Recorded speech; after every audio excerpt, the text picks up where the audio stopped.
Buenas tardes a todos. Reciban un saludo de parte de la nómina 1 en estas próximas elecciones del Colegio de Contadores Públicos de Nicaragua. Estamos el día de hoy dando seguimiento a nuestro programa de educación continua que hemos estado trabajando el día de hoy con el profesor Reinaldo Solórzano, quien tiene una maestría en finanzas, es profesor de la Universidad Americana UAM en materia de finanzas y también en la Universidad Politécnica.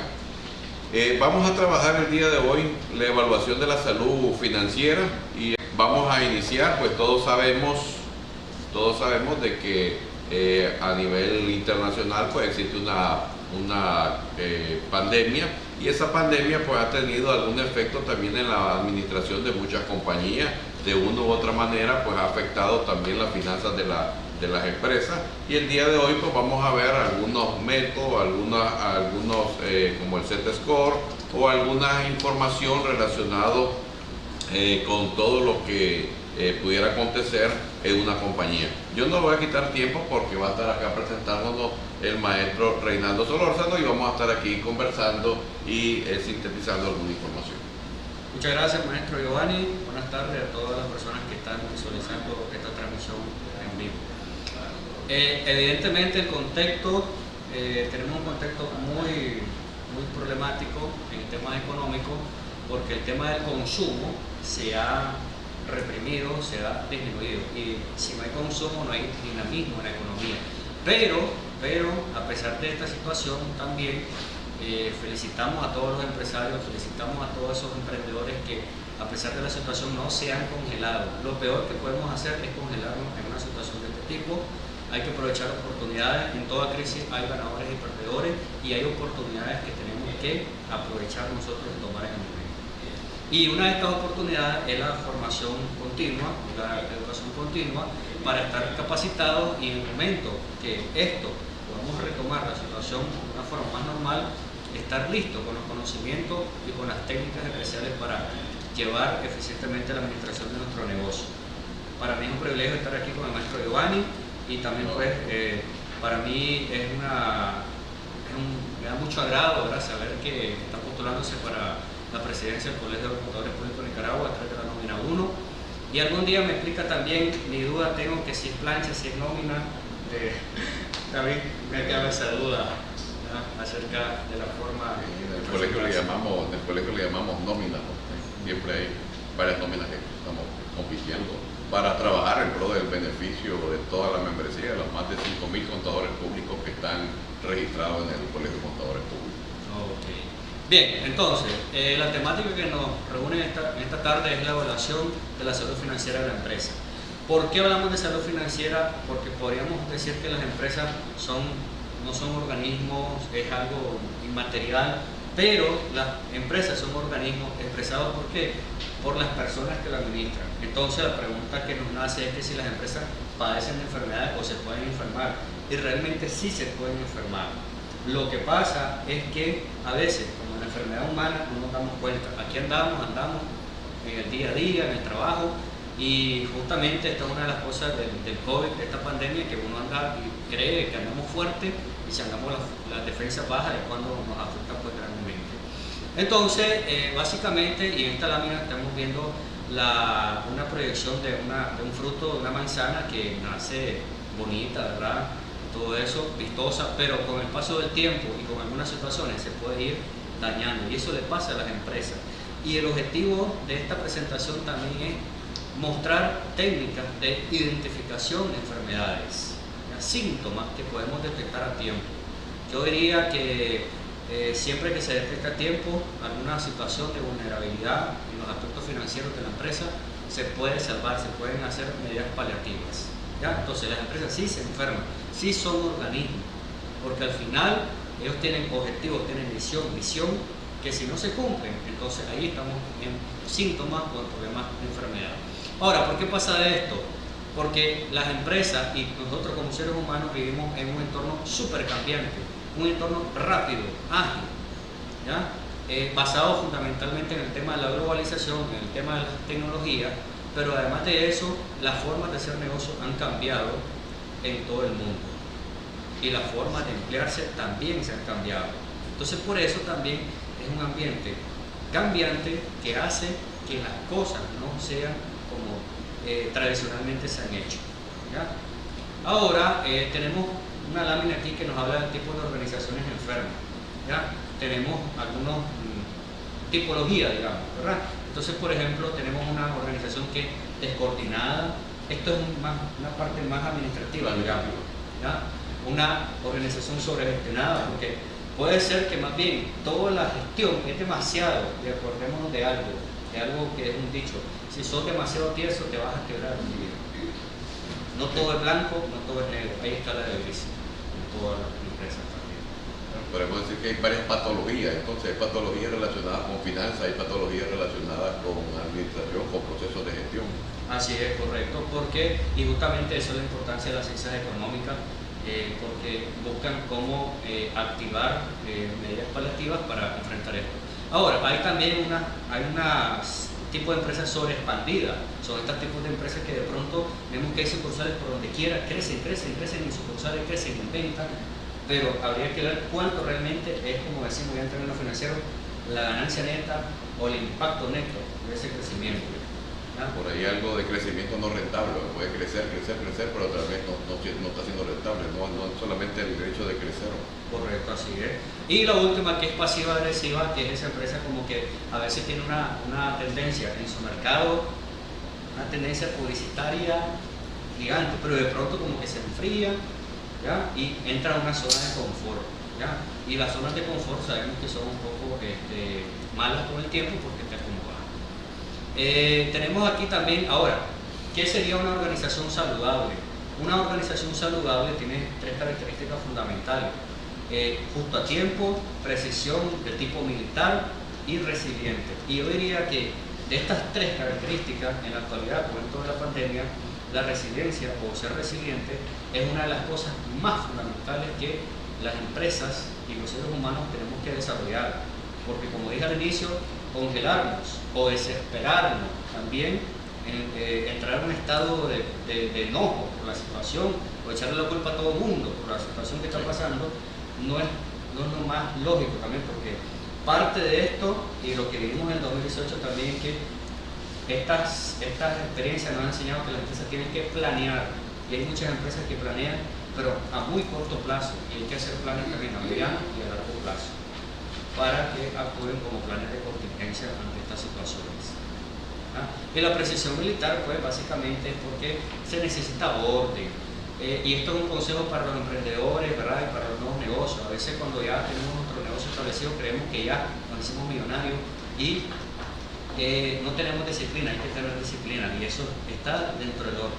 Y el justo a tiempo es oportuno, y justamente la información financiera tiene que tener un elemento de oportunidad para que las tomas de decisiones también sean eficientes, ¿ya?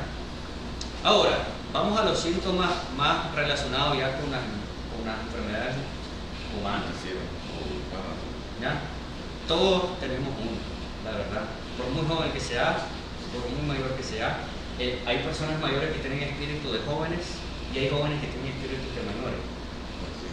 ¿Ya? Y entonces, alguien puede tener 40 años, pero su forma de ver la vida es alguien de 20. ¿Ya?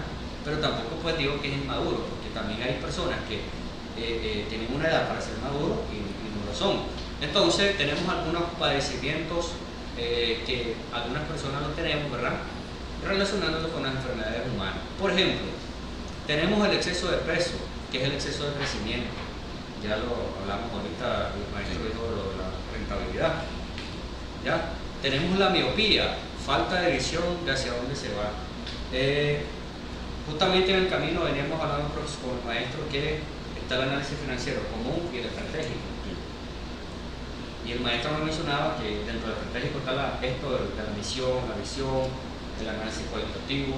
Es que no puede haber un análisis eminentemente cuantitativo, también tiene que haber un análisis cualitativo. O sea, al final, por ahí está la tesis de Kaplan y Norton, o sea, las finanzas son efectos, las finanzas no son, o los estados financieros o la información financiera son efectos, no son causas.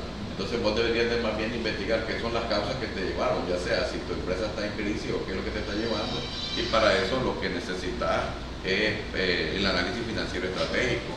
donde vas a partir desde el modelo de negocio, conocer el modelo de negocio hasta llegar, qué sé yo, a tu tipo de estrategia, qué tipo de estrategia es la que has empleado, para que tu análisis financiero pues, pueda tener o te pueda servir realmente para tomar decisiones. De lo contrario, si no haces esa otra parte que nosotros, algunos autores le llaman análisis financiero integral, otros autores le llaman análisis financiero estratégico, me gusta más ese concepto. De lo contrario, pues no simplemente los números no los vas a poder interpretar en el marco de las realidades o en el marco de los procesos de gestión que la empresa ha realizado. Entonces, sí, yo creo de que cambiar un poco la visión del análisis eminentemente de números sin tomar en cuenta la estrategia y el entorno de la empresa, pues hoy por hoy sería un grave error. Sí, y también me acuerdo que hay estudios que dicen que cuando se hacen auditorías administrativas, las estadísticas dicen que cuando se le preguntan a los empleados por temas de visión, misión y valores, a veces hay empleados que no saben qué contestar. Y si no saben qué contestar, no hay esa afiliación, no hay ese apego hacia el negocio, ¿ya? Que es importante. El trastorno bipolar. Esto tal vez es algo polémico, ¿verdad? Es la relación o el trato que se tiene con los clientes y con los empleados. Algunos dicen que el cliente es lo primero, otros expertos y empresarios internacionales dicen que no, que lo que es primero es el empleado, porque si el empleado está motivado, te va a motivar al comprador, te va a motivar al consumidor. Y uno de los ejemplos que doy es los cajeros bancarios. No sé si algunos de ustedes, los que nos están viendo, a veces llegan unos cajeros bancarios que tienen una cara, sinceramente pues, no sé, tan enojado, tan triste, ¿verdad? Parte del estrés del negocio, pero cuando te atiende uno con una forma mejor, y eso es normal en cualquier parte, si te atienden bien, vos vas a volver y vas a asegurar la venta para esa empresa. Tenemos otros síntomas como la depresión, una falta de motivación y una correcta cultura empresarial, justamente lo que estoy hablando ahorita. La osteoporosis, mala aplicación de la finanza. Esta osteoporosis y la artrosis son enfermedades, digamos, parecidas.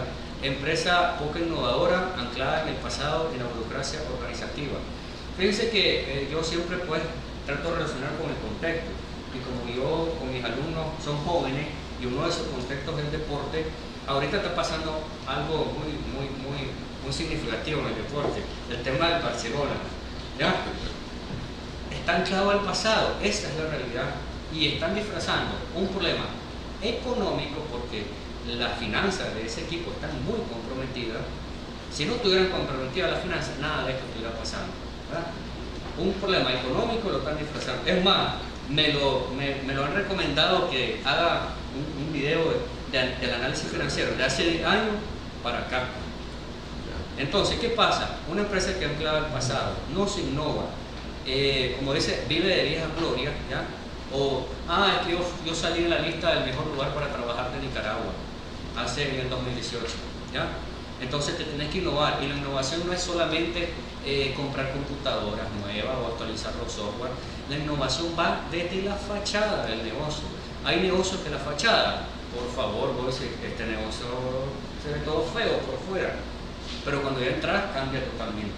Entonces hasta la fachada incluye el tema de la innovación, porque es psicología del color y todo eso, ¿verdad? ¿Sí? Bien, entonces ahora vamos a las 7 enfermedades más técnicas, digamos, que padecen las empresas. Desde una perspectiva más financiera, pero ahí obviamente hay algunas empresas que podrían haber estado ya enfermas antes de la crisis, y la crisis lo que puede sacar a flote es ver las enfermedades que la compañía ya tenía. O sea, ese es un tema también bien interesante. No necesariamente, porque mucha gente dice, no, por la crisis del COVID, por la crisis, no, pero mucha gente puede ser que muchas empresas ya tenían los problemas financieros. Recuerdo una analogía que hacía alguien con la marea, ¿no? Yo me puedo estar bañando, por ahí lo leí yo me puedo estar bañando desnudo en el mar, dice, pero cuando baje la marea todo el mundo, si la marea está alta, nadie me mira, pero cuando baja la marea todo el mundo me mira que estaba desnudo. O sea, igual que está pasando a muchas compañías puede ser de que no estaban, o sea, cuando la marea está alta, no estaban en la situación de la crisis actual, no podían, no demostraban pues, la verdadera salud, o no demostraban la realidad económica de lo que la compañía tenía. Así es. Y por eso dije al inicio, tampoco hay que ponerse enojado y echarle la culpa a todo el mundo, porque como dice el maestro, el entorno era más favorable y evidentemente se tapaban, digamos, ciertos hoyos, o tal vez básicamente lo que se había puesto eran parches, pero con esta situación, y haciendo también una analogía en la educación, un profesor justamente me dijo esto: toda esta crisis ha demostrado cuál es el profesor más comprometido con el tema de la virtualidad y quién maneja la tecnología en la actualidad. Pero bueno, entonces, las 7 enfermedades que padecen las empresas. Aquí tenemos 7 enfermedades, digamos, más relacionadas con el tema empresarial. El primero es el exceso de inversión en clientes. ¿Qué sucede? ¿Qué podría decir yo? A ver, a veces las empresas venden mucho y tienen muchos clientes, pero no todos esos clientes, y especialmente los que dan crédito, ¿ya?, son buena paga. Y además de no ser buena paga, también pueden ser clientes que hayan tenido un historial crediticio con otra empresa mal, pero con el afán de tener cartera de clientes, de demostrar la venta que se están generando, entonces invierto demasiado en clientes, entendiéndose que la inversión en clientes es también en tiempo. El tiempo es un activo que tal vez no es financiero meramente, pero es uno de los activos más importantes de la empresa. Y evidentemente la recuperación de cartera va a ayudar al flujo efectivo que tenga una empresa. Entonces, de nada sirve tener 1.200 clientes si esos 1.200 clientes, a través de una depuración, me doy cuenta que apenas 80 son los que son buenas pagas y que pagan a cómo se contrató. ¿Ya? Ahora, la segunda es el exceso de inversión en inventarios. Ahora, con esto de la crisis también, o sea, toda crisis, ¿verdad? Como la que ha impactado, además de impactar el consumo, toda crisis cae en aquello que se llama la ruptura de la cadena de pago. Y la ruptura de la cadena de pago también llega a caer a la inversión del cliente, a las cuentas por cobrar o préstamos por cobrar, dependiendo del tipo de empresa. Entonces, cuando hay una ruptura de la cadena de pago es lo siguiente, así sencillo, bueno, lo demás pura teoría, pero lo más sencillo es ruptura de cadena de pago. A mí no me pagan, yo no le pago al otro no le paga al otro, y así comienza a generarse todo un ciclo de impago, ¿ya? Y eso es lo que va a afectar luego a la cartera. Ahí es interesante desde la perspectiva de los contadores públicos, la relación que puede haber en ese exceso de inversión, mal manejo de los clientes y todo eso con lo que nosotros le llamamos estimaciones para cuentas incobrables. Generalmente los ciclos económicos, pues cuando vos estás en crisis, la parte de las reservas para cuentas incobrables o las estimaciones para cuentas incobrables generalmente tienen el sentido contrario. En una crisis más bien la reserva se aumenta, entonces también es peligroso. Lo otro es que esa parte, y me gusta la palabra que utilizas, inversión en clientes, porque muchas veces, Reinaldo, las empresas la gente mira cuentas por cobrar, pero realmente lo que vos tenés es una inversión, y como todo instrumento financiero, aunque sea un instrumento financiero básico, vos estás esperando un flujo de entrada de dinero por esas cuentas. En la medida en el plazo se va aumentando, yo puedo estar perdiendo el costo de oportunidad de eso, sobre todo si fuese una cuenta que no tiene intereses. Bueno, ya peligroso sería pues que no tuviera mantenimiento de valor, lo que aquí en Nicaragua generalmente no se da. Sí. Y en cuanto a la segunda, que es el exceso de inversión en inventario, sucede lo siguiente, y retomando algo muy técnico de la finanza, hay una razón financiera que se habla que es la razón de prueba ácida, y esta razón de prueba ácida es cuando se deducen los inventarios de los activos corrientes, de los recursos más líquidos de la empresa, para conocer realmente cuál es su verdadera liquidez. Ahora, ¿qué sucede? El inventario es una de las fuentes principales de ingresos de la empresa, porque es lo que se vende, ¿verdad? Pero durante el tiempo que dilata venderse hay que darle mantenimiento, hay que mantener, hay que limpiarlo, hay que cuidarlo, hay inventarios Yo siempre a veces cuando veo esta parte en clase, yo hago chile con los muchachos, porque siempre en las secciones hay alguien pues que es el más activo, el más necio, pues. Entonces digo, si por ejemplo, si Carlito trabajara en una empresa con un inventario que todo es vidrio, ya eso está quebrado todito, ya lo quiebra todito el vidrio y afecta grandemente a la institución. Y entonces dura ese tiempo hay que darle un mantenimiento, ¿ya? Me acuerdo yo de una experiencia que tuve cuando tuve la oportunidad de viajar a España, que estaba saliendo la crisis del 2007-2008, ese continente pues se vio afectado, y entonces me acuerdo que una institución del Estado de España habían como 50 Mercedes-Benz. Y yo dije, ¿y qué? ¿Le están dando mantenimiento? Porque lo estaban limpiando, puliendo, y me dicen, sí, le estamos dando mantenimiento, pero para subastarlos, porque ya no podemos mantener, ¿ya? Por la crisis, ¿ya? Entonces, claro, el mantenimiento Mercedes-Benz debe ser bien costoso. Y un rayoncito ya le baja totalmente un golpecito.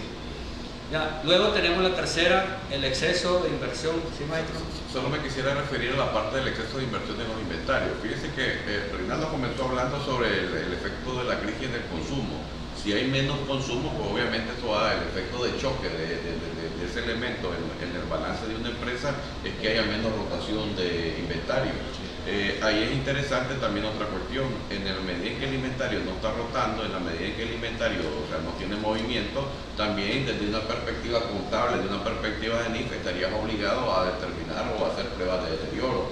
O sea que ese sería otro tipo de pérdida, más o menos lo que estaba hablando. El inventario se me pudo haber vuelto obsoleto ya en el tiempo que el inventario se me venció, no lo pude vender durante esta crisis y el inventario está por vencerse, pues eso va a tener que hacer una estimación también, o sí, una estimación de la probable pérdida. Entonces no solamente pensemos en la pérdida en este momento, solo mucha gente solo habla como que el efecto de la crisis es la baja de la venta, pero no necesariamente una baja de la venta. O sea, puedo tener baja de la venta, puedo estar perdiendo en los clientes y puedo también estar perdiendo en el inventario. Sí. O sea que sería un escenario obviamente catastrófico para una compañía. Y además de eso, los efectos reales de esta crisis yo creo que no lo vamos a ver ahorita estamos viendo, como dicen, la punta del iceberg, ¿no? Avanzando, dice aquí, el exceso de inversión en activos fijos. Esto yo lo enfoco de una forma. A veces el activo fijo directamente es fundamental para poder generar operatividad en la empresa y para poder realizar ventas y obtener ganancias. Pero a veces me ha pasado que he visitado, cuando he tenido la oportunidad de dar asesoría, hacer una capacitación, ¿verdad? Me ha pasado que hay empresas que tienen activos fijos muy costosos. Y un caso tan sencillo como el tema de la computadora. Y ahorita el teacher me tiene asustado porque de pronto yo miré que estaba tocando la pantalla así, pero no había creído que era táctil el compu del teacher. Sí. Entonces, una vez fui a una empresa y todas sus computadoras, de estas que se hacen tablets, ¿ya? Y todas súper modernas, o sea, ¿ya? Pero todas estaban encendidas, pero mira que no había nadie después, ahí. Entonces yo le digo, ¿y esta computadora? Le digo, sí, es que el jefe mandó a invertir, cambió la flota de la computadora porque ya eran viejas, ya estaban desfasadas. Entonces pero me dice, ahora surge un problema, me dice, que las personas que le encargaron o que iban a tener estas computadoras, fíjate que no saben ocupar nada, me dice, ¿ya? Y además es tan moderno el sistema operativo de la computadora porque nosotros estamos acostumbrados a un sistema de Windows, ¿ya? Pero cuando agarramos por primera vez una Mac, la famosa Apple, el sistema es distinto, ¿ya? Y entonces si uno está acostumbrado al otro sistema, se le complica. Entonces a veces tenemos una inversión fuerte en activo fijo, ¿ya? Y no es productivo también, ¿ya? No se le saca esa inversión que es necesaria sacar. De una perspectiva muy general. No sé si el maestro aquí tiene algo que aportar. Sí, fíjate que ahí lo que pasa es que para nosotros en la materia de la contaduría pública, fíjense que toda esta crisis también tiene otro efecto, pues, la evaluación de deterioro de todas esas inversiones. Alguien tiene inversión en activos fijos o propiedad frente a equipo, como también le llamamos. Si alguien tiene fuertes cantidades de eso y no lo están usando, va a estar obligado a realizar pruebas de deterioro. Incluso aunque lo esté utilizando por debajo de la capacidad instalada. Por ejemplo, qué sé yo, tengo una planta, tengo una máquina que está produciendo al 50% de su capacidad, o sea, también hay una especie de deterioro. Cuando lo que yo estoy viendo acá, en lo que estamos hablando, es de que también las empresas tienen que evaluar no solamente lo que está pasando en la actividad, sino también aquellas cuentas del balance, aquellas cuentas de su estado financiero que pueden tener un efecto y que van a estar obligados al cierre de este año a realizar algún tipo de prueba por deterioro. Me parece pues bien esta parte. Ahí pueden haber miles de cuestiones, por ejemplo, qué pasa con las empresas que cerraron por 3 meses, qué pasa con las depreciaciones, pero creo que eso nos daría para otro, que no es el objetivo del día de hoy, sino que estábamos viendo acá cómo ese exceso de inversión en activos fijos se puede convertir en una enfermedad o puede descapitalizar a una empresa. Sobre todo piensen también de alguien que tiene una inversión fuerte en activos fijos, pero que a su vez también tiene por el otro lado del balance, tiene un pasivo. Y vos estás en un momento en el que no estoy vendiendo, no estoy recuperando la inversión, pero sí tengo también un costo financiero. Y creo que eso, como esto le está pasando a muchas de las empresas de Nicaragua, sobre todo porque la tradición de Nicaragua ha sido trabajar con una estructura financiera siempre con bastante deuda. Entonces, si alguien tiene activos fijos con una deuda, pero no estoy ocupando el activo fijo, no solamente pensemos en el deterioro de esa inversión, sino que también pensemos en el costo de capital que eso tiene al otro lado del balance. Sí, justamente eso, y todo esto que está hablando el maestro, con otras experiencias que he tenido con emprendedores y todo eso, porque todo a veces puede ser que nos digan, es que es muy técnico esto, o sea, son números, y los números son matemáticas, y la matemática no fue bueno en el colegio, pero justamente se puede hacer análisis muy superficial, y todo esto que habla el profesor del costo de capital ya es un análisis más profundo, pero es lo que te va a dar más seguridad en el tiempo y te va a permitir hacer saltos cualitativos como empresa. La siguiente es la venta insuficiente. Evidentemente esto es lo que más comúnmente está pasando ahorita para aquellos negocios que necesitaban o que su giro de negocio necesita el movimiento, el consumo dinámico de las personas. Ahora, una forma paliativa de esto, de la venta insuficiente, ha sido cambiar un poco el modelo de negocio. Ahora muchas empresas ya se han insertado a esto de envíos a casa. Escucho en la radio, por ejemplo, la Pizza Hut, creo que tiene una propaganda que habla de contacto mínimo de entrega, algo así creo. Y además de eso, para medio sostener la venta, también las empresas han tenido que invertir en el tema de salud, porque el maestro decía en el 2018 que lo que había pasado era una pérdida de confianza en la economía del país por parte de los inversores, y eso mismo pasa de parte de nosotros. Nosotros sí, ahorita yo creo que uno de los temas más importantes para sostener venta es demostrar que tu producto es higiénico y que te lo entregan de una forma higiénica. Por ejemplo, hay farmacias que mandan a sus motorizados sin nada, o sea, sin guantes, sin nada. Yo sé que es debe ser complicado. Pues, es un costo adicional, que también ese es uno de los grandes efectos también de la crisis. Los supermercados, por ejemplo, que están han tenido que invertir en diferentes tipos de costos relacionados con riesgo operativo, porque también aquí hay que ver que esto es parte del riesgo operativo. La compañía, para poder operar en algunos lugares, en algunos países también existen protocolos, entonces yo estoy obligado a cumplirlo. En el caso de Nicaragua es interesante porque aún no habiendo protocolos que me exijan hacer eso, la gente lo hace, como bien decía, como una forma de marketing. Y eso no solamente en los negocios grandes, aún en los negocios pequeños. Yo recuerdo al inicio de esta crisis, en alguna ferretería, ahí que me bajé y alguien me dijo, mire, vaya a lavarse las manos antes de entrar aquí, y era una ferretería pequeña. Entonces uno ahí lo que ve es la cultura también de la gestión de riesgo, y que la gente, uno la asocia, bueno, esta gente está abierto, esta gente está abierto al público, está tratando de vender, pero también está haciendo o siguiendo todo un protocolo de aspectos mínimos que debería.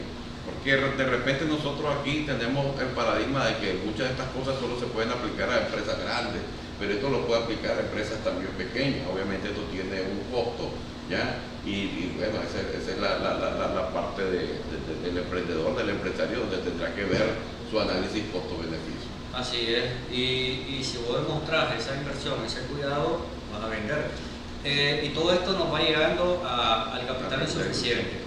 Yo solo quisiera que un tema que miré en alguno de estos Facebook, de alguien que puso el ejemplo de una barbería que no estaba abierta porque su país estaba encerrado, pero que la persona comenzó a vender como ventas a plazo. Es decir, ve, yo te vendo la posibilidad que cuando abran, ya, yo te voy a atender el día tal, ya, o una semana después. Yo comencé a vender los espacios es interesante porque fíjense que ahí estaría cambiando todo el modelo de negocio tradicional a un modelo de negocio también más virtual también. yo te estoy vendiendo desde ahorita y así está obteniendo la compañía o la empresa, esa pequeña empresa está obteniendo su nivel de venta. Ahí, si las ventas son insuficientes, yo creo que está bien lo que estás diciendo y la empresa va a tener que revisar su modelo de negocio, van a tener cómo es que lo estamos haciendo o cómo lo vamos a tener que hacer para poder vender. Así es. Y además van a encontrar bondades en esos nuevos modelos de negocio que tal vez no lo habían visto antes. Entonces esto nos lleva al capital insuficiente y aquí tenemos una imagen muy representativa, ¿verdad? Un chanchito todo delgado y se le ve una costilla, ¿verdad? Ya está por palmar por el chanchito. ¿Y qué es lo que pasa? A veces el capital digamos que se utiliza de una forma que no es eficiente, ¿ya? Y también a veces se necesita inversiones en capital para poder desarrollar, digamos, el negocio, pero estas inversiones, claro, se van a ver limitadas por el contexto. Pero siempre, yo creo que también una de las lecciones que está dejando esta crisis es que hay que hacer prioridades, hay que hacer prioridades en las empresas en cuanto a qué es lo que realmente es sustantivo al negocio y lo que me ayuda al sostenimiento del mismo. Y eso también va amarrado con el excesivo costo de venta. ¿Qué pasa con el excesivo costo de venta? Como sabemos, pues el costo de venta está relacionado con todo aquello que está directamente en el proceso productivo para tener el producto terminado para la venta. Entonces, a veces las materias primas se encarecen por situaciones externas también, pero también yo he notado algo, ¿verdad? Que tal vez está en la costumbre de algunos empresarios, ¿verdad? O la tradición, es que toda la vida trabajamos con un mismo proveedor, ¿verdad? Y a veces eso no puede ser tan bueno, porque acuérdense que la competencia entre los proveedores también es sana, porque hace que los precios también tiendan a bajar y haya más oferta, haya más diversificación de productos. Y a veces eso sucede. Evidentemente las empresas buscan cómo reducir sus costos de venta y una de las formas para que los márgenes de ganancia sean un poco más altos y así se pueda transformar, digamos, en una utilidad del periodo o una utilidad neta, ¿verdad?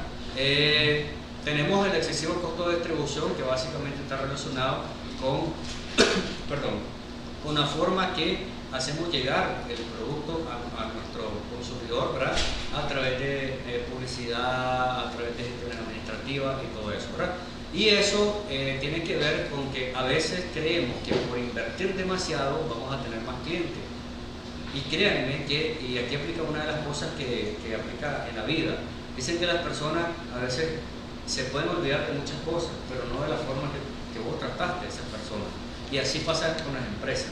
Si hay una buena trato, hay una buena atención con el consumidor, ese consumidor va a ser fiel a nosotros, ¿verdad? Y eso nos va a permitir reducir ciertos costos que hacíamos antes para poder vender. Y hay una extra que yo incluiría aquí, que es la mala estrategia de negociación bancaria. Miren, y esto es bueno, porque ahorita pues el tema fue una de las preocupaciones, los créditos bancarios, hasta la superintendencia sacó una norma para suavizar los periodos de pago, ¿verdad? Y todo eso. Siempre hay un temor cuando tenemos una cuenta vencida, especialmente con los bancos. Nos da miedo ir a hablar, pero el primer paso para poder negociar deuda es justamente ir a hablar, ¿ya? La negociación bancaria es súper importante, porque acuérdense que ya hablamos que siempre necesitamos una parte de apalancamiento para las operaciones de la empresa, pero además de eso, la negociación bancaria, yo he visto que no es lo mismo decir trabajar con un banco X que trabajar con un banco Y. Como que el banco X tiene un mejor estatus y si yo trabajo con ese banco, mi empresa tiene un mejor estatus también, ¿ya? Pero eso también va orientado por la negociación bancaria o la estrategia que ocupa, ¿ya? Y tenemos aquí las preguntas para evaluar la salud financiera. O sea, ya hemos hablado de los efectos, ¿verdad? De los síntomas, pero hay preguntas que me ayudan a hacer eso. Entonces tenemos una serie de preguntas que podría servirles a ustedes. Por ejemplo, ¿cuán líquida es la compañía? Necesitamos determinar esa liquidez, ¿verdad? ¿Cuál rentable es la compañía? Evidentemente, estos temas de liquidez y rentabilidad a veces son relativos porque dependen del tamaño de la empresa y de las características de los inversionistas y la junta directiva. Hay juntas directivas que son muy conservadoras y hay otras juntas directivas que son muy, se arriesgan bastante porque saben que vamos a obtener buenos rendimientos. Y esta información la obtenemos de los estados financieros, evidentemente, para calcular liquidez y rentabilidad. Cuán bien emplea la compañía sus activos, lo que hemos hablado, si lo estamos haciendo rentable, ¿verdad? ¿Cuál ha sido el nivel, la tendencia de la volatilidad promedio de la rentabilidad? No es solamente calcularla de forma lineal, sino que tenemos que tener información en serie, porque la información en serie es la que me permite tomar decisiones y tendencias. ¿Hay algún problema oculto, lo que hablaba el maestro, tal vez como niveles sospechosamente grandes o acumulaciones de cuentas por cobrar o inventarios? Es decir, a veces, y no sé si le ha pasado a veces que ustedes en línea, ahorita que está de moda en línea, ven en línea que hay 3, 4 productos, llegan a la tienda y no hay, ¿ya? Entonces no hay una actualización de los sistemas y eso influye en la contabilidad finalmente. En cuánto tiempo paga la compañía a sus proveedores es algo importantísimo para el ciclo del efectivo. Es sostenible el nivel de rentabilidad dada la perspectiva del mercado. Es fuerte la compañía en lo concerniente al servicio al cliente. El servicio al cliente es fundamental para poder generar fidelidad él mismo y así poder generar ingresos, ¿ya? Otra serie de preguntas, ¿verdad? ¿Está la compañía dentro de su capacidad para darle servicio a la deuda? O sea, si tiene capacidad real para endeudarse y para administrar esa deuda. ¿Existen activos que se podrían vender para recaudar fondos? A veces sí, puede haber. Miren, yo creo que todo se puede vender, hasta como chatarra, por último. Para un fondo ahí pequeño de caja chica, guardarlo eso, ¿ya? En América Latina nosotros nos acusan mucho de que somos acumuladores, ¿ya?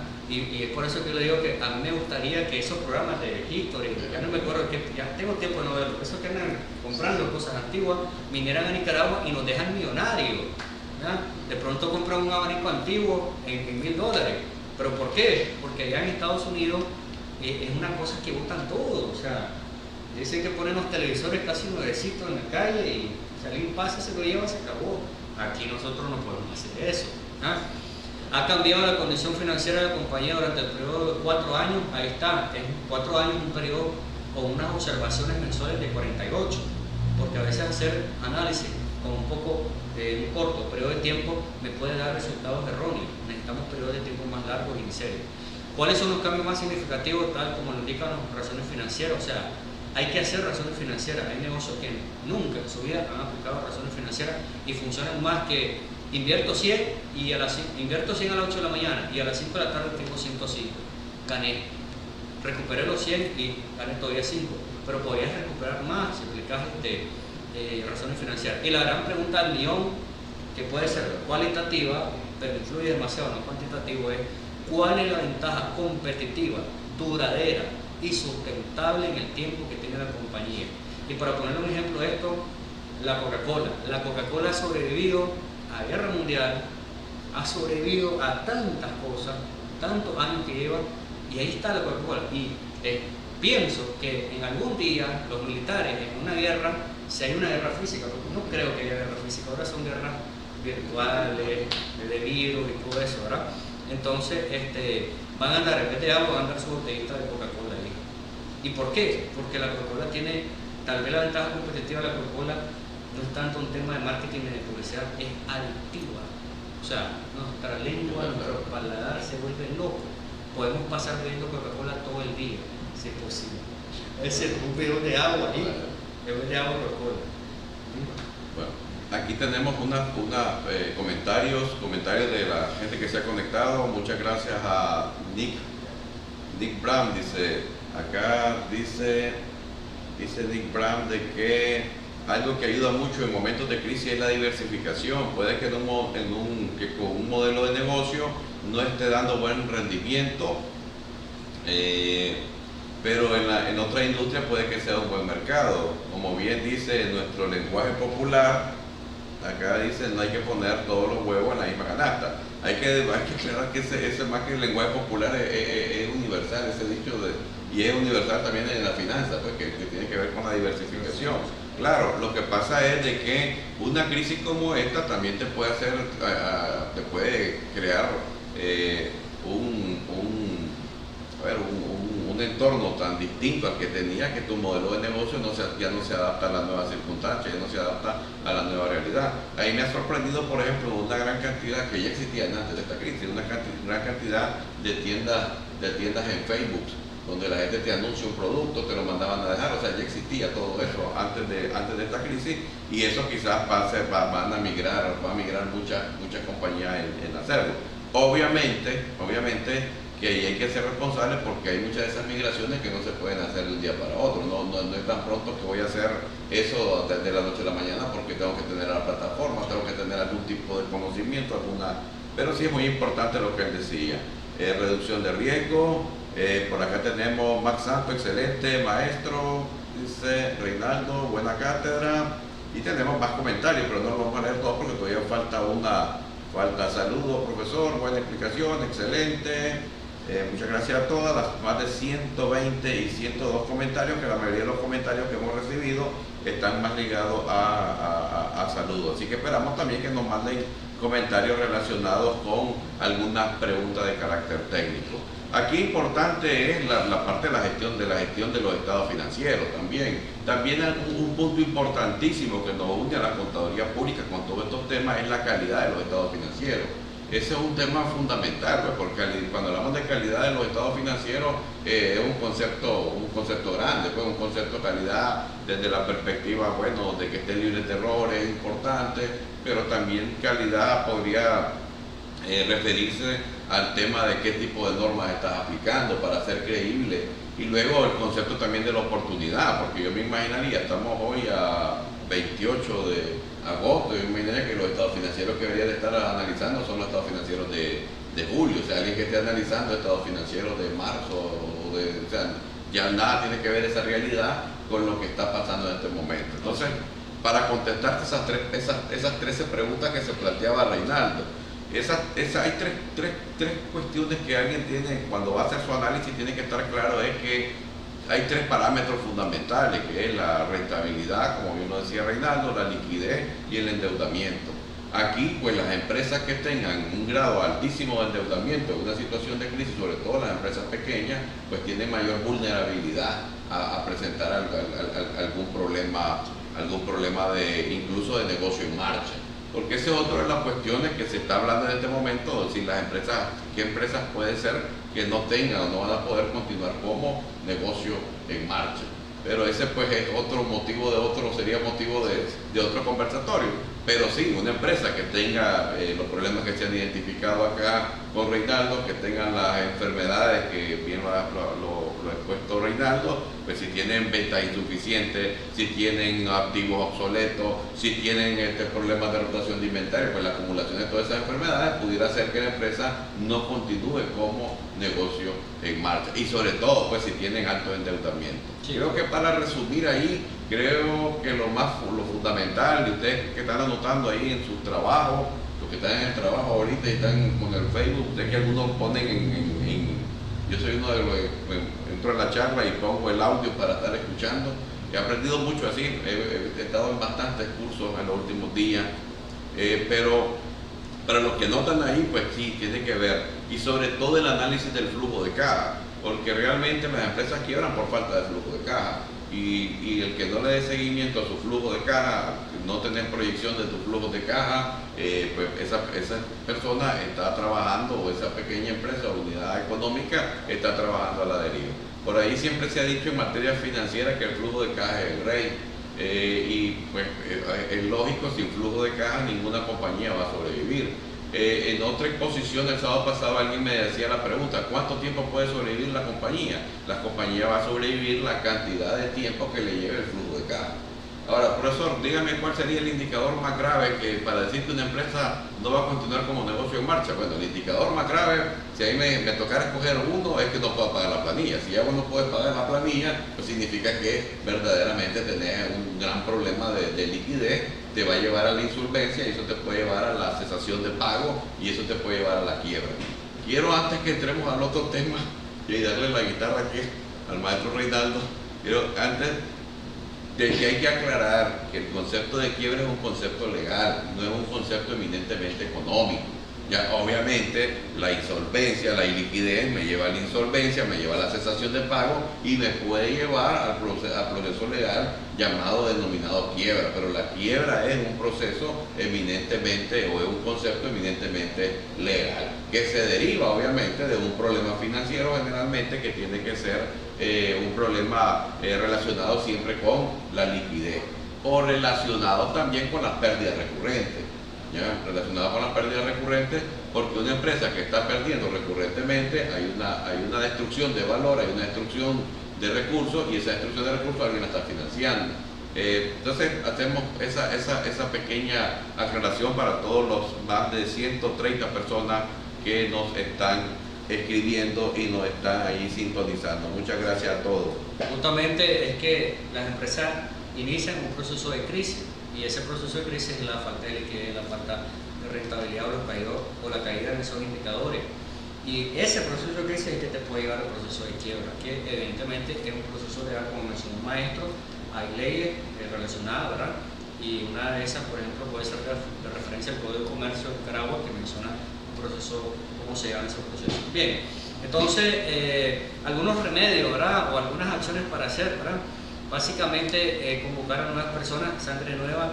Créanme que la sangre nueva es importante, la experiencia es importante también, pero lo nuevo, como dicen en España, más que noveles, creo que le dicen a los jóvenes, algo así, es importante porque traen nuevas formas de hacer negocio en la empresa. Inclusive ahora las empresas están manejando sus páginas de Facebook y están contratando gente que es experta en eso, y esos son personas pues jóvenes. Trabajar en forma conjunta con la mejora de 4 ladrillos, ¿verdad? El ADN dice el derecho para tomar decisiones, información, motivación y estructura. Conseguir que los ejecutivos decidan más que presidan, ¿verdad? Recompensar el esfuerzo colectivo del grupo, porque al final es una empresa, y promover la iniciativa de los emprendedores, que hemos hablado de los emprendimientos aquí. Entonces, llegamos a otra parte muy sustancial de la presentación. ¿Cómo saber, o cómo puedo yo, ya en términos económicos, en términos hasta con un modelo matemático, estadístico, que mi empresa está presentando síntomas de enfermedad, ¿ya? Que me pueden conducir a ese proceso de crisis, y ese proceso de crisis me puede llevar al proceso de quiebra? Entonces, resulta lo siguiente. Resulta que ustedes saben que en Estados Unidos son muy importantes las bases de datos empresariales. Entonces, en Estados Unidos encontramos bases de datos de más de 50, 100 años de las empresas, y entonces allá por 1960, la década de los 60, hubo un maestro universitario de apellido Altman, ¿ya? Que elaboró un modelo matemático estadístico para poder predecir la insolvencia financiera de una empresa. Y esa insolvencia, según sus métodos, ¿verdad? Y según sus estudios, es que podrían predecir también en el futuro un proceso de quiebra empresarial. Ahora, el modelo no es único, también existen otras versiones, existen otros modelos de predicción de quiebra, ¿verdad? O de insolvencia financiera. Entonces, pero ¿qué pasa con este modelo de Altman, de Z Altman? Resulta que es el modelo más utilizado y con mayor grado de asertividad, con un grado de asertividad, según unas investigaciones que he hecho, del 96% de aciertos. Evidentemente hay cosas imponderables en la vida y situaciones económicas que uno no sabe, y una empresa que puede estar al borde de una quiebra, ¿verdad? Puede llegar un inversionista y mete capital, ingresa capital, y ya esa empresa vuelve a la estabilidad. Así como puede ser que la empresa esté súper sólida, ¿verdad? En un momento, y de pronto por ciertas condiciones del ambiente pueda caer en crisis. Entonces, el modelo básicamente tiene algunas aplicaciones, especialmente para empresas que cotizan en bolsa, que es lo que están viendo en pantalla. Debo decir que este modelo lo conocí justamente con el maestro en mi vida, lo había visto en análisis financiero, y justamente fue parte de la inspiración de mi tesis de maestría para tocar ese tema aplicado a un tipo de empresa de Nicaragua. Entonces, aquí vemos en la gráfica que hay diferentes modelos y a base de sus años, ¿verdad? Pero por excelencia, el modelo de Z Altman es el más utilizado y el que se puede comprender, y el que lleva variables, digamos, esenciales y sustantivas para el giro de negocio de una empresa, lograr su estabilidad. Aquí el maestro va a dar Bueno, experiencia sobre estos modelos. bueno, realmente, bueno, con Reinaldo hizo su tesis de la maestría sobre los modelos. Una de las preguntas que siempre aparecen en las clases y que pues, en cualquier parte, y hay bastante información sobre eso, es sobre si el modelo fue creado con empresas de Estados Unidos, pero el modelo funciona con empresas que no son de ese entorno. Hay que decir que el modelo del Z-Score, primero hay 3 modelos, que por ahí lo vamos a ver, pero además de que existen 3 modelos, luego se hizo un modelo global, o sea, se hizo un modelo, y muchas personas han estado con la parte esta muchas personas han estado con la parte de hacer monografías si el modelo realmente es predictivo para diferentes realidades económicas que no sea la realidad que se utilizó. En la lámina anterior ahí aparecen de que no solo está el modelo de Altman, quizás es el modelo bastante conocido, hay otros modelos, pero casi todos los modelos tienen 2 variables que siempre están, que tienen que ver sobre todo con las variables de la liquidez y tienen que ver con la rentabilidad. Entonces, en términos prácticos, podríamos decir de que una empresa que tiene altas probabilidades de quebrar o altas probabilidades de entrar en un problema de impago, son empresas que van a presentar problemas con sus indicadores, van a presentar como indicadores, se van a ir a señales de alerta, van a ser con indicadores de liquidez, con indicadores de endeudamiento, de alto endeudamiento, y también con rentabilidad, empresas que presentan pérdidas recurrentes. Acá el modelo, pues existen diferentes modelos. Yo tendría que ver para el tipo de empresa a la cual voy a trabajar. Hay para empresas de manufactura, ya que es el modelo original, pero luego se hizo un modelo para empresas privadas. Cuando decimos empresas privadas son empresas, diríamos, empresas que no cotizan en bolsa de valores. En eso también se hizo, que es el modelo más conocido, y para otro tipo de empresas se hizo también otro modelo. Incluso él hizo un modelo, el profesor Altman hizo un modelo, el profesor de finanzas, él hizo un modelo incluso para instituciones gubernamentales y todo eso. Entonces ustedes pueden obtener la información. Si nos vamos a ver aquí, para predecir, ¿qué vamos a predecir nosotros en este modelo o qué variables son las que influyen? Pues aquí él resumió 5 variables. Reinaldo corrió este modelo pues, con alguna data. Él utilizó 5 variables y las variables que ustedes pueden ver, X1 por ejemplo, la variable tiene que ver con la liquidez, activos corrientes menos pasivos corrientes, lo que nosotros le llamamos capital neto de trabajo. Por ejemplo, si una empresa tiene problemas de liquidez, lo más seguro es que ese indicador sea un indicador negativo, sea un indicador sí, negativo, o sea, puede ser que yo tenga más pasivos corrientes que la cantidad de activos para cubrir esos pasivos y entre el total de los activos. Una empresa, recuerden que una empresa que estuviera en crisis, pues es una empresa que tiene problemas de liquidez. Utilidades no distribuidas entre activos, ahí viene la parte de la parte patrimonial, un análisis patrimonial, o sea, eso sería más o menos como una especie de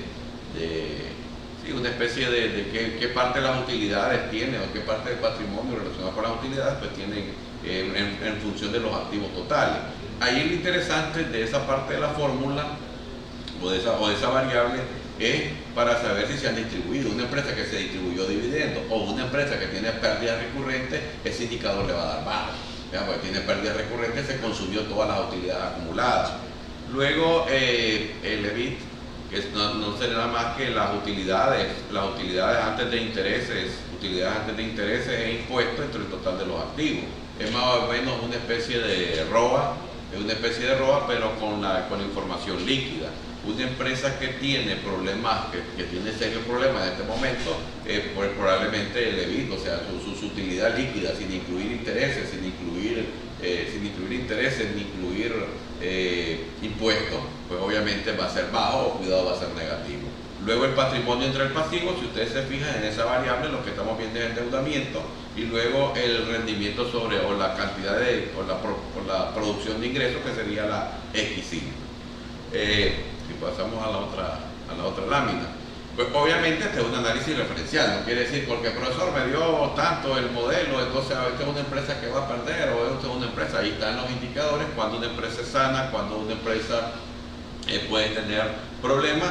Nosotros previo a los días que estuvimos viendo con Reinaldo, pues estamos con un modelito modelito ahí, utilizamos un modelito en Excel, ya que lo vamos a compartir, allá los que nos escriban a la página. Y en ese modelito que lo corrimos con una empresa, pues nos salió que todo estaba bien, pero salió un indicador interesante que era el indicador de los ingresos, y los ingresos entre los activos, cuando comparas varios años, porque también es interesante para una empresa no hacer el análisis de un solo año, sino hacerlo de varios periodos. Cuando lo haces de esa manera, pues en ese caso de que corrimos con datos reales de una entidad, nos dio como resultado de que la entidad tenía todos los indicadores buenos, pero el indicador relacionado con generación de ingresos en los últimos 4 o 5 meses era un indicador que sí se miraba abajo y pues no había disminuido. Luego acá tenemos ahí están los diferentes modelos, ¿ya? Los diferentes modelos con la forma en que se tendrían que analizar. Ustedes van a correr en la hoja de Excel. Vamos a dar esa tarea para todos los que están ahí pendientes y todos los más de 130 personas que nos han estado viendo puedan hacerlo ahí con los datos de su empresa. Y esta es la forma en que realmente correr el modelo. Pueden haber dudas sobre el uso del modelo, pero el modelo está aprobado en diferentes países y el modelo corre, y les voy a decir por qué corre el modelo. El modelo corre porque las variables que utiliza se centran en liquidez, endeudamiento y rentabilidad.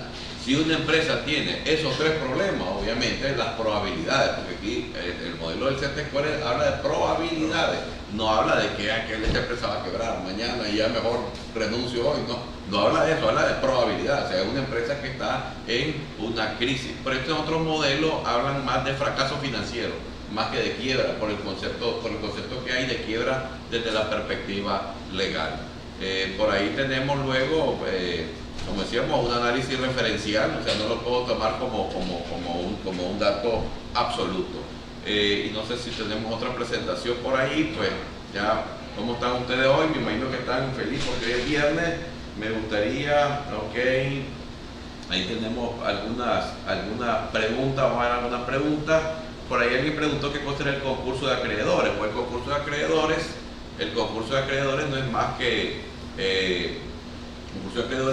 cuando los acreedores de la compañía consideran que está en riesgo su inversión, y en ese momento, además de que está en riesgo su inversión, pues en ese momento ellos piden ante un juez, solicitan la parte de que declaren a la empresa en quiebra para que exista una, ¿cómo se llama esto? Exista una intervención de la compañía y no tener riesgo. Es bastante común, por ejemplo, en alguna práctica, alguna vez que estuve por Costa Rica haciendo una consultoría, un abogado me decía que era bien común ahí en la realidad de ellos, de que cuando una empresa caía en insolvencia y estaba a punto, o sea, pareciera que la empresa va muy mal y va a quebrar, pues promover ese recurso desde la perspectiva legal para garantizar obviamente a los bancos.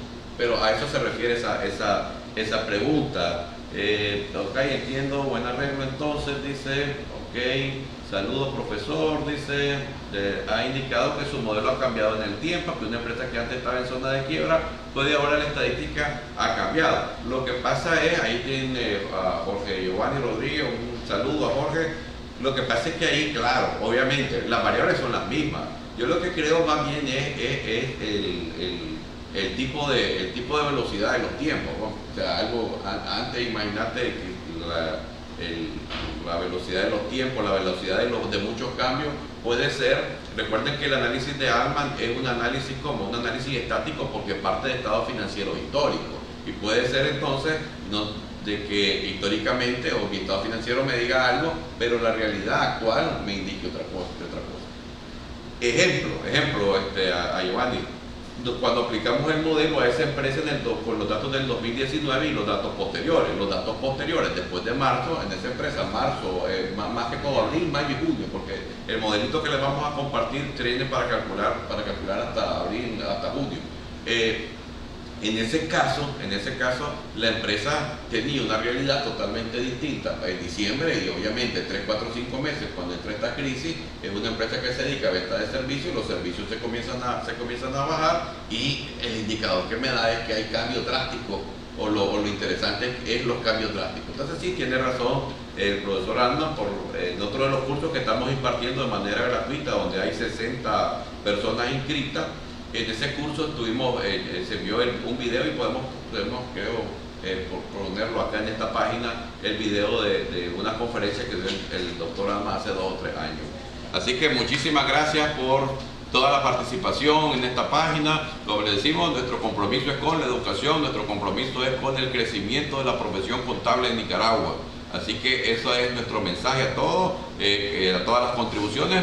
También la próxima semana tenemos otro evento especial como este con el doctor Ricardo Illescas, que va a hablar sobre la prueba pericial contable y la auditoría forense. Así que a todos los contadores públicos, contadores que estén estudiando, gente que esté estudiando, tienen esta gran oportunidad de interactuar. El material se va a estar mandando con antelación. Este material también ya se envió a la página, a algunas páginas, y acá también vamos a buscar cómo el profesor lo pueda colgar ahí. Y el modelo también en Excel se los vamos a estar mandando, se los vamos a estar poniendo ahí en un enlace para que ustedes lo puedan descargar, agarren los datos de sus empresas y puedan aplicar. Y la asesoría, pues aquí siempre el servidor profesor. Yo quisiera solo agregar al maestro, sí. Bueno, muchas gracias por la oportunidad. A mí me agrada que el colegio también se abra al talento joven, porque Nicaragua es un talento inmenso. Pero claro, ese talento siempre necesita la guía de la experiencia de las personas que han tenido ya actividades en el colegio, ¿verdad? Y eso permite también ir refrescando el conocimiento, porque como dije al inicio, los modelos de negocio han cambiado y seguirán cambiando.